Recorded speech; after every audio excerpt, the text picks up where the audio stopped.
안녕하세요 파이 여러분, 정말 오랜만에 인사드립니다. 제가 지금 기분이 몹시 좋아요. 왜냐면 저 빼고 제 식구들이 모두 자고 있거든요. 그래서 제가 어떤 이야기든 마음대로 떠들 수 있기 때문에 너무 기분이 좋습니다. 오늘 제가 들고 온 주제는요, 내 사주를 사랑하자입니다. 제가 생각할 때 사주를 공부하다 보면 크게 그 세 가지 단계를 겪게 되는 것 같아요. 첫 번째 단계가 뭐냐면요, 내 사주 원국의 불리함이나 아니면 대세운의 흐름상 역시 또 불리함, 이런 것들을 알고 내 사주의 한계에 좌절하는 경우, 이런 경우인 것 같습니다. 그리고 두 번째 단계 이르면요, 누구나 내 사주의 단점을 보완하고요, 그리고 대세운의 흐름에 맞춰서 어떻게 처신해야 될지, 이거를 살피게 되는 것 같아요. 세 번째 단계가요, 내 사주를 사랑하고요, 내게 주어진 명을 온전히 받아들이는 단계라고 생각합니다. 아무래도 좀 사주를 어설프게 공부한 사람의 경우에 첫 번째 단계에 머무르는 경우가 좀 많겠죠. 어설프게 공부하다 보면 원국의 구조나 대세운의 흐름상 온통 불리한 요소들만 눈에 띄게 마련이라고 생각하거든요. 그래서 제가 볼 때는요, 어설프게 사주를 공부하느니 아예 사주를 모르는 게 더 나을 수도 있겠다 싶습니다.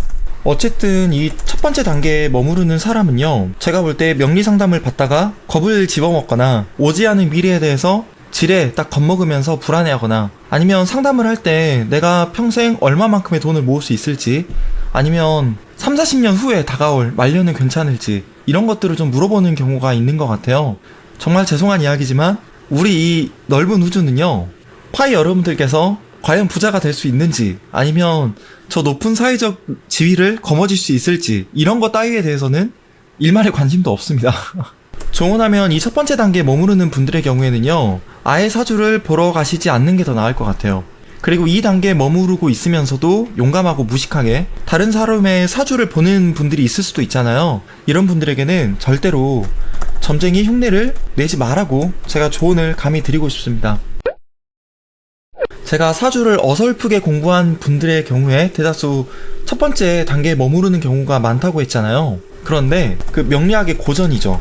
고전, 적천수. 이 적천수 천미를 쓰신 임철초 선생님께서도 본인의 책 말미에 딱 본인 사주의 글자하고 딱 하나만 다른 어느 중국 고관대작의 사주를 딱 놓고, 자기 사주를 놓고 자기 사주의 한계에 대해서 탄식하는 글을 남기세요. 이 글을 읽어보면 정말 슬프거든요. 근데 임철초 선생님이 왜 이런 글을 쓸 수밖에 없었냐, 왜 이런 장탄식을 늘어놓았냐, 아무래도 임철초가 살았던 시대에는 본인이 아무리 재주가 뛰어나도 신분의 한계를 뛰어넘기란 도저히 불가능했기 때문일 겁니다. 그래서 사회적 환경 속에서 임철초가 가진 그 뛰어난 능력 역시 전혀 출세의 도구로 작용하지 못했어요. 어쨌든 임철초의 글은 마지막에 명예 순응해야 한다, 이런 문장으로 끝을 맺습니다. 이 글의 핵심은 명예 순응해야 한다에 있어요. 근데 저는 이 글 속에 배어있는 좌절감 속에서 그 뭐랄까요, 그 아지랑이처럼 시대적인 한계가 막 어른거리는 거예요. 그러면서 더욱 이 글들이 뼈아프게 느껴졌거든요. 만약에 임철초 선생님께서 지금의 시대에 다시 태어난다면 저는 일단 절대 좌절하는 일 따위는 없을 거라고 확신합니다. 왜냐면 공무원의 길은 절대 걷지 않을 거라 생각하기 때문이에요. 제가 임철초의 사주를 가지고 왔습니다. 짜잔, 바로 이 사주입니다. 적천수 천미에 보면 말미에 임철초 선생의 사주가 나와 있다고 했잖아요. 그 사주를 제가 잘 살펴보니까 만약에 현대시대로 이 사주를 돌린다면 정확히 2013년 6월 9일 진시에 태어난 아이의 경우 임철초 선생의 사주와 똑같은 사주를 가지고 태어나게 되더라고요. 이게 재밌죠? 저는 이 사주를 보고 오히려 임철초가 이 시대에 다시 태어난다면 어느 분야에 종사하든 유튜브 인플루언서이자 해당 분야의 작가로서 엄청나게 큰 명성을 얻을 가능성이 높다고 생각합니다. 혹시라도 이런 사주를 둔 부모님이 계신다면요, 자녀가 평생 한 우물만 파서 1000년 넘게 임철초 선생님처럼 길이 남을 업적을 세울 수 있도록 잘 조언해 주시면 좋겠습니다. 제가 오늘 이 시간에는요, 임철초 선생님의 비교 명식, 그 어느 중국 고관대작의 사주는 여기에 올리지 않을게요. 그냥 임철초 선생님의 사주만 살펴보려고 합니다. 책 말미에 임철초가 장탄식을 늘어놓았던 그 문장들을 제가 그대로 가지고 올까 하다가 아무래도 한자는 좀 빼고 가지고 와야 될 것 같더라고요. 그리고 해석이 조금 불필요한 부분도 빼고요, 제가 한번 여기 가져와 볼게요. 자, 읽어보겠습니다. 이 명조는 철초 나 자신의 것으로 역시 한여름날 태어났으며, 여기 보면 5월생이시죠? 앞에 명조와 단지 축도 한 글자만 바뀌었는데 하늘과 땅만큼 차이가 난다. 그 중국 고관대족의 사주를 보면 다 똑같은데 여기 사화가 축토로 되어 있어요. 딱 그 한 글자만 다른 거거든요. 어쨌든 이 사주에 대해서 임철초는 뭐라고 써놨냐, 이 사화는 남방의 화로, 개수가 절지의 이만희. 이 개수가 사화를 만나면 절지가 아니고 실은 사지예요. 그래서 이거는 좀 오타로 보는 게 맞을 것 같습니다. 사지의 이만희로 바꿀게요. 사지의 이만희, 한 잔의 물로 한 수레의 섭단에 붙은 불을 상대하는 형상이다. 그러니까 산불에 막 불이 났는데 물 한 바가지를 끼얹으면 불이 막 더욱 일어나잖아요. 그런 형상이라는 거죠. 그리고 뭐라 덧붙이냐면, 이 명조는 무게합을 하여 반드시 화로 하하여서, 이 보면 개수가 무토를 만나서 무게합을 하잖아요. 이게 무게합 화가 되려고 하는 건데, 보면 지지에서도 뜨겁게 화로 활활 타오르고 있죠. 이러면 천간에 있는 글자는 화로 바뀔 확률이 아주 높습니다. 역시 이 글자 둘은 아예 화로 바뀌었다고 보셔야 돼요. 그래서 어떻게 되냐, 비단 편관 임수를 돕지 못할 뿐만 아니라 오히려 억제하고, 또 자신이 화로 변하여, 이 글자가 화로 바뀐다는 이야기죠. 화로 변하여 겁재가 되어서 도리어 오화 안에 양인을 돕고 미치고 날뛰게 한다. 이 무토까지도 화로 바뀌니까 이 겁재 제왕 양인의 기세가 더욱더 불타오른다는 뜻이에요. 원래 이 사화 가운데에 중기로 경금이 있는데, 이 경금은 끌어당겨서 도울 수가 없고, 또 임수는 자기의 고의 뿌리를 내렸다고 해서, 여기 임수가 진중개수의 뿌리가 강하게 있는 거거든요. 튼튼한데도 불구하고 결론적으로 이 사준 경금이 전혀 도와주질 못해서 이 사주는 아주 메마른 사주가 되었다는 뜻입니다. 게다가 대운까지 40년을 목화로 흘러서 양인을 생조하니, 목화로 대운이 흐르는데 이 기운들이 사주를 더욱 뜨겁게 만든다는 뜻이죠. 대운이 이렇게 불리하게 흐르니까 위로는 아버지의 뜻을 받들어 이름을 떨치지 못하고, 아래로는 전원과 창업하신 것을 지키지를 못했다 라고 말합니다. 근데 이게 너무 슬프더라고요. 가까운 육친들은 그림의 떡과 같았으며 반평생 하는 일 역시 뜬구름과 같았다. 어떤 일이든 제대로 할 수 없었다는 뜻이죠. 다음 문장입니다. 을묘 대운에 이르러 임수가 절지에 임하고 양인 오화가 장생을 만나. 이게 어떤 뜻이냐면, 이 임수가 묘를 만나면 딱 절지에 임하거든요. 그리고 양인 오화가 장생을 만나. 이 을목이 오화를 밑에 둘 때는 이게 딱 장생이 되는 건데, 어쨌든 목의 기운이 강하게 흐르니까 이때가 썩 좋지 않았다는 뜻입니다. 이때 이 겁재, 이게 형제를 상징하잖아요. 그래서 형제들에게 변이 생겨서 집안이 기울고 가산을 탕진하게 되었다라고 이렇게 서술하신 것 같아요.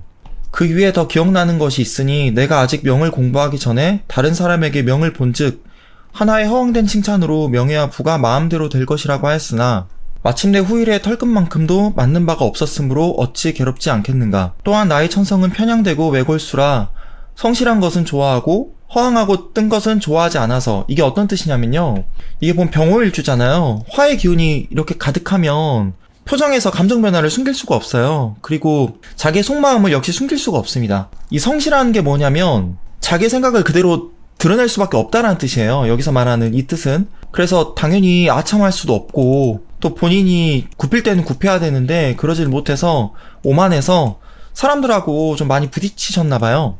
의젓하고 당당한 것은 나의 조부 및 아버지의 정성스러운 가르침을 감히 실추시킬 수 없었기 때문이다. 그러니까 신강하니까 그래도 굽신거리지 않고 당당한 태도를 늘 유지했다라는 거죠. 환경에 휩쓸리지 않고요. 부모님이 돌아가시고 가업이 시들어 떨어지니 호구지책으로 명리를 배우는 것에 마음을 두었다. 무릇 육척의 몸에 원대한 뜻이 없었던 것은 아니나 키는 엄청 크셨나 보죠? 다만 하찮은 기술을 가지고 웃음거리만 되었으니 스스로 생각하건대 명운이 고르지 않았으므로 일을 하여도 이익이 없으니, 아 이거 너무 슬픕니다. 소위 물 마른 수레바퀴 자국 속에 살아있는 붕어와 같은 처지로 겨우 한 바가지의 물과 한정된 땅에서 공공한 때를 맞이하니 슬프도다. 무릇 명 아닌 것이 없는 것이다. 실은 이게 핵심이거든요. 그것에 바른 것을 순응하며 받아들여야만 한다. 너무 슬프죠, 이 문장들이. 사실 임철초의 이 명은요, 신분제의 한계도 분명했고 직업의 종류도 다양하지 않았던 그 당시에는요, 출세하기에 불리한 면이 컸다고 생각합니다. 공무원이 되기에는 너무 좀 불리한 사주예요. 공무원이 되기 좋은 사주는 아무래도 관성이 강한 사주겠죠. 여기 시주에 관성이 있긴 하지만 이렇게 신강한 병호일주가 남 밑에서 굽신굽신하면서 공무원 생활을 하기가 쉽지 않았을 것 같아요. 아마 민원인하고 시비가 붙으면 바로 그냥 때려치우고 그만둘 것 같습니다. 제가 제 사주를 봐도 공무원하고는 참 거리가 멀다고 생각하거든요. 근데 저보다 이렇게 신강하신 임철초의 사주의 경우 따로 말할 필요가 없겠죠. 근데 중요한 건 이겁니다. 임철초의 사주하고 어느 중국 고관대장의 딱 삶을 놓고요, 저한테 만약 그 시대에 누구로 태어날래라고 묻잖아요. 그러면 저는 반드시 임철초의 삶을 택할 것 같아요. 이 중국 고관대작 이름은 어느 누구도 모릅니다. 근데 임철초의 이름은요, 명리학의 천년 역사에도 길이 남아있고요, 앞으로도 명리학이 존속하는 한 영원히 빛날 이름이라고 생각해요. 지금은 모두가 동의하실 겁니다. 그 사회적 한계하고요, 신분제도의 틀, 이게 절대적으로 작용했던 과거하고는 달라졌죠. 그러니까 누구나 그 주체적인 노력, 의지, 이런 걸 마음껏 빛낼 수 있는 시대가 됐잖아요. 근데 물론 저는 당연하게도 그 사회 시스템을 떼어놓고요, 그 모든 성공을 노력과 의지의 문제로만 바라보는 것은 무척 어리석은 일이라고 생각합니다. 노력이 아니고 이 노력이요. 근데 저는 지금 시대의 명리학이요, 강원 선생님의 말을 좀 빌리면 사회 속에서 본인에게 주어진 명을 완전 연소할 수 있는 길이 어디에 있는지, 그리고 어떻게 하면 더 행복한 길을 찾아 행복한 삶을 살아갈 수 있을지, 이거를 간결한 언어로 제시해주는 학문이라고 생각해요. 그런 학문이 돼야 한다고 생각합니다. 다시 처음으로 돌아가 볼게요. 임철초가 말했던 명예 순응해야 한다, 이 말을 좀 되새겨보고 싶어요. 그러니까 명예 순응해야 된다라는 말이 어떤 거냐면, 그 내게 주어진 도구를 쓰면서 내 삶을 좀 더 행복하고 의미있게 이끌어간다는 뜻이거든요. 그러니까 우주는 끊임없이 변화할 뿐이지 어떤 것에도 가치를 두지 않습니다. 제가 처음에 파이 여러분들께서 과연 부자가 될 수 있는지, 사회적으로 출세할 수 있는 자식을 낳을 수 있을지, 이런 것 따위에는 우주는 전혀 관심이 없다고 했잖아요. 그 어떤 것에도 우주는 가치를 두지 않기 때문입니다.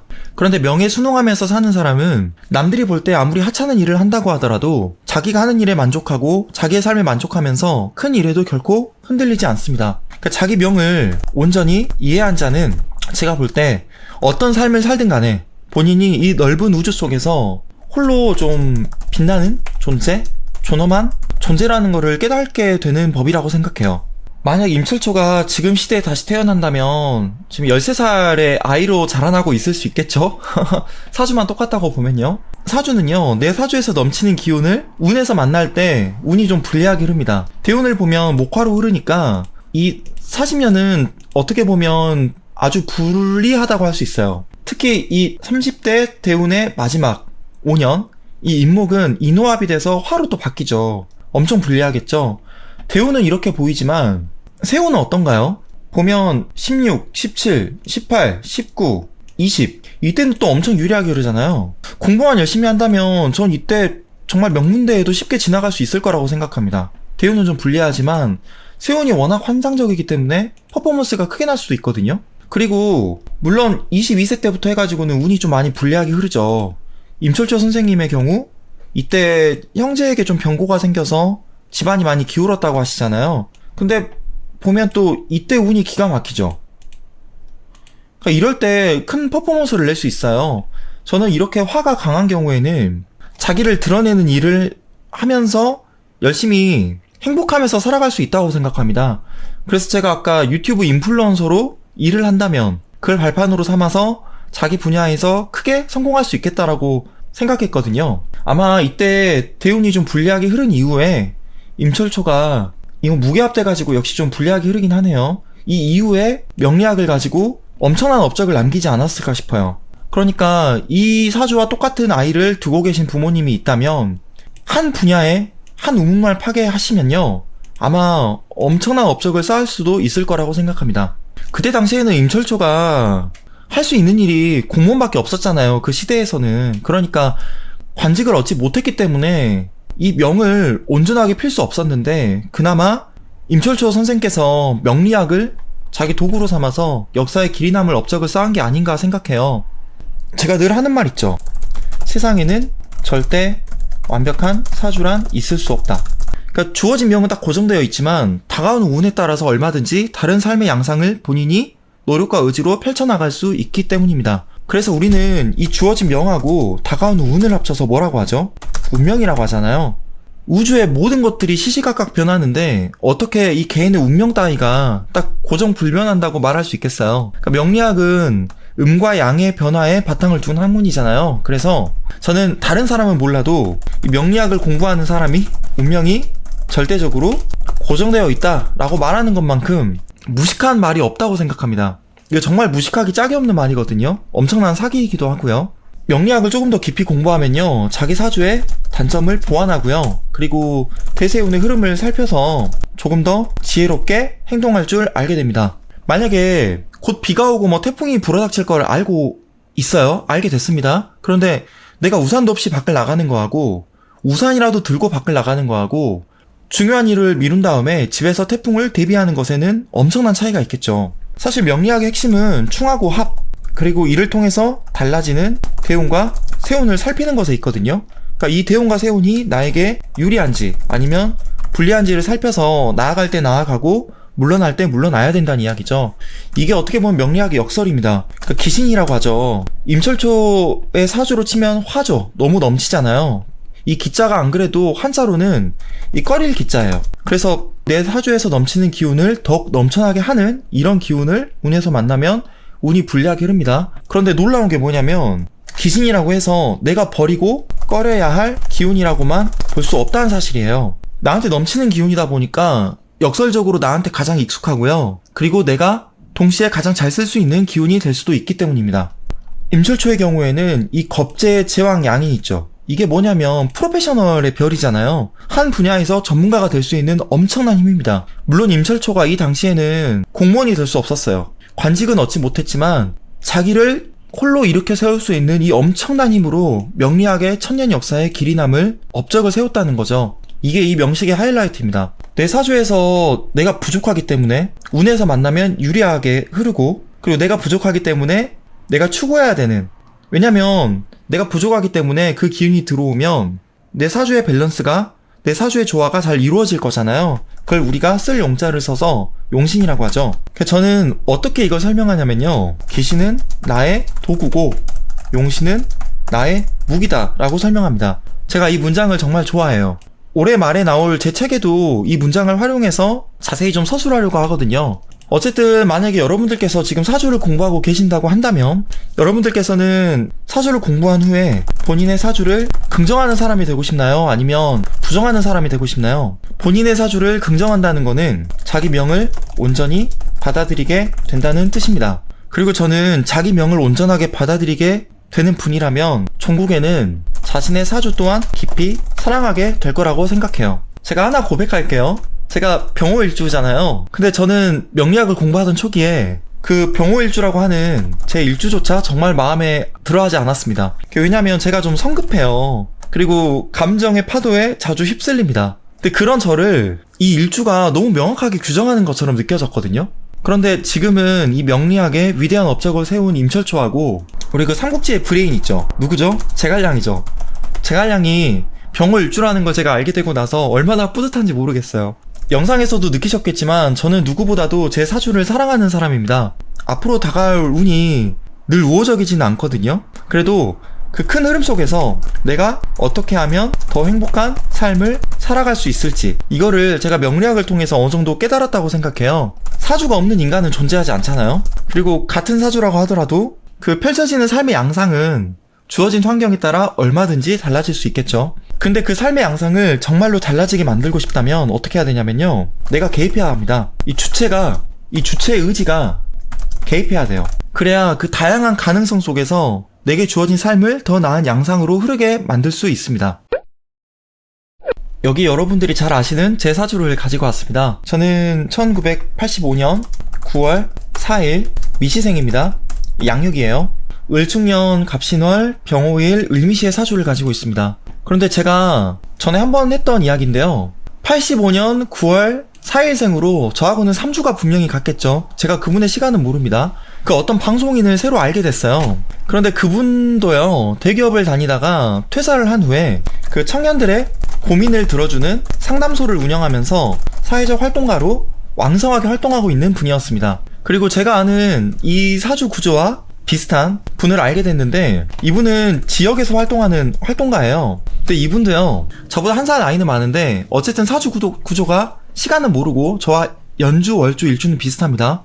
그런데 그분이 어쨌든 병호일주였어요. 근데 그분 역시 청년들의 자립을 지역에서 도우면서 사회적인 활동가로 왕성하게 활동하고 있었는데 병을 일주라는 걸 알고 제가 얼마나 놀랍고 반가웠는지 모르겠습니다. 정말 신기한 건 제가 명리학을 공부하기 전부터 그 두 분의 존재를 알고 있었다는 거예요. 물론 그 두 분은 저를 잘 모릅니다. 근데 제가 그 두 분을 보고요, 만약 내가 결혼하지 않았더라면 그분들과 비슷한 삶을 살지 않았을까라고 생각했다는 점이에요. 그 두 분이 결혼 안 하셨거든요. 제가 정말 늦게까지 회사 생활을 하다가 올해 초에 퇴사를 하고 자유인이 됐죠. 그리고 이제서야 저는 그분들과 비슷한 삶을, 그러나 저만의 삶을 계획하게 됐습니다. 저의 경우에 만약 기회가 된다면, 물론 내년부터 명리학 강의는 하고 올해는 책을 낼 거지만요, 기회가 된다면 사회적으로 어려움을 겪는 청년들을 위해서 제가 가진 지식을 좀 활용하려고 해요. 이 영상을 보고 계시는 파이 여러분들의 사주는 분명히 저희 사주와는 다른 모습을 하고 있겠죠. 그 사주, 즉 주어진 명 속에서 파이 여러분들 개개인마다 어떤 가치를 펼쳐낼 수 있을지, 파이 여러분들 또한 명리학 공부를 통해서 어느 정도 깨닫게 되시기를 진심으로 바랍니다. 제가 앞으로 올릴 유튜브 영상들이 그 여정에 도움이나마 도움이 되었으면 합니다. 오늘 이야기는 여기서 마치도록 할게요. 저는 다음 시간에 또 뵙겠습니다. 모두 안녕히 계세요.